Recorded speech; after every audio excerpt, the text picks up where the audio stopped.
அனைவருக்குமே வணக்கம். சற்று முன் கிடைத்திருக்கக்கூடிய ஒரு மிக மிக முக்கியமான செய்தி ஒன்று வெளியாகியுள்ளது. சற்று முன் பாலியல் விவகாரத்தில் உதயநிதிக்கு நீதிமன்றம் இறுதி தீர்ப்பு. இது மாதிரி பார்த்திங்கன்னா செய்திகள் வெளியாயிருக்கு.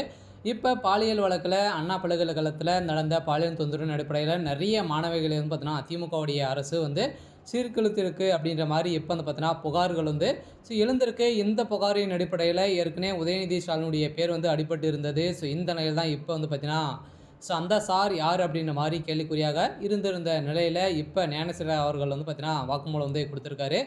இப்போ ஞானசேகர் குற்றவாளியாக கைது செய்யப்பட்டிருக்கக்கூடிய ஞானசேகர் அவர் பார்த்தீங்கன்னா இப்போ 30 ஆண்டுகள் மகளிர் ஆணையம் அதிரடியாக இவருக்கு இறுதி தீர்ப்பு வழங்கியிருக்காங்க. இந்த நிலையில் தான் அவருக்கு குறைந்தபட்சம் 30 ஆண்டுகள் ஆயுள் தண்டனை வழங்கியிருக்காங்க. இந்த நிலையில் தான் இப்போ பார்த்தீங்கன்னா அவருக்கு ஆயுள் தண்டனை வழங்கிட்டாங்க. அதே மாதிரி இப்போ டெம்பரவரியாக தான் அது வழங்கியிருக்காங்க. நிரந்தரமாகவே பார்த்தீங்கன்னா மீண்டும்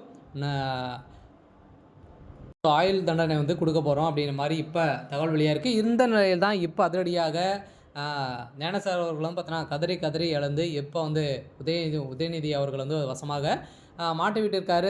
உதயநிதி ஸ்டாலின் அவர்கள் சொல்லி தான் நான் செஞ்சுருக்கேன். உதயநிதி ஸ்டாலின் தான் அனைத்துமே செய்வார். அவர் சொன்னால் நான் செய்ய வேண்டும் அப்படின்ற மாதிரி பார்த்தீங்கன்னா இப்போ அவர் வாக்குமூலம் கொடுத்துருக்காரு. இந்த வாக்குமூலத்தின் அடிப்படையில் தான் உதயநிதி ஸ்டாலின் அவர் இன்னைக்கா நாளைக்கா அப்படின்ற மாதிரி கைதுக்கு நாள் குறித்துட்டாங்க.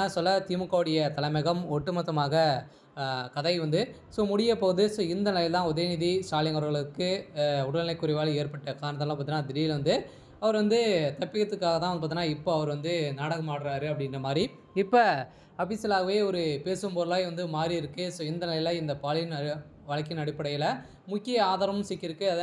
அதே மாதிரி பார்த்திங்கன்னா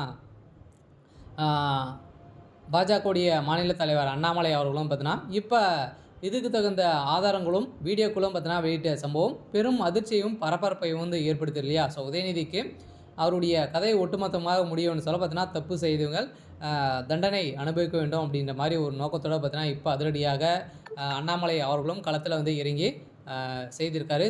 இப்போ இதுக்கு மேலே பார்த்தீங்கன்னா திமுகவுடைய தலைமையகம் ஒட்டுமொத்த கதையும் முடிய போகுது எல்லாம்.